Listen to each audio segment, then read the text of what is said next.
मैं कहीं भी जाता हूँ और अगर कोई पूछता है कि सर हाउ आर यू, मैं उलट के जवाब देता हूँ बेटर देन यू।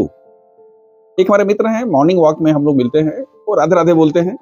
अगर हमने कभी उनसे पूछ लिया कि और सर क्या हाल चाल है, वो बड़े प्यार से कहते हैं सब मंगल मंगल है सर, सब प्रभु की कृपा है। वहां से पॉजिटिविटी इमिट होती है। लेकिन कुछ ऐसे लोग भी हैं कि अगर आपने उनसे पूछ लिया कि सर क्या हाल है, तो आपका उनका दुख सुन करके बेहाल हो जाएगा। वो शुरू हो जाएंगे, कभी हेल्थ की बात करेंगे, कभी दवाई की बात करेंगे, कभी बच्चे की पढ़ाई की, कभी नौकरी की, और अगर कुछ नहीं है तो संसद में ठेला ठेली को लेकर के वो टेंशन पाल के घूम रहा है। मतलब ये है कि उनके व्यक्तित्व से सिर्फ और सिर्फ नेगेटिविटी ही एमिट होती रहती है।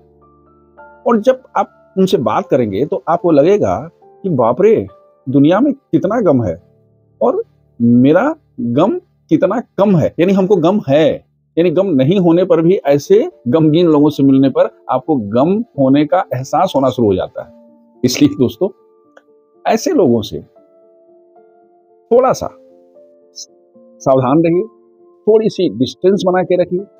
ऐसी बातों को मत छेड़िए कि उनकी राम कहानी शुरू हो जाए।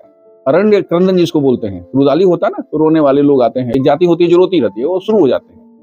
क्योंकि ऐसे लोग आपके सुख में और आनंद में वृद्धि तो कभी नहीं करेंगे, लेकिन आपके किसी न किसी मन में या आपके दिमाग में वो गम वाला यानी दुख वाला कीड़ा जरूर डाल देंगे और फिर आप परेशान होकर घूमते रहिए।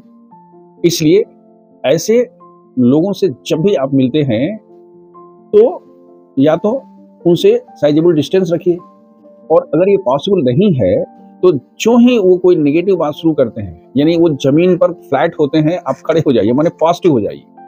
इसमें आपकी अपनी बुद्धि का, अपनी मेधा का पता भी चल जाएगा कि आप नेगेटिव चीजों को पॉजिटिव में कैसे बदल लेते हैं। तीसरी बात यह है कि आप उनके सामने हमेशा इतना खुश और प्रफुल्लित रहिए कि उनको खराब लगना शुरू हो जाए आपसे मिलने में।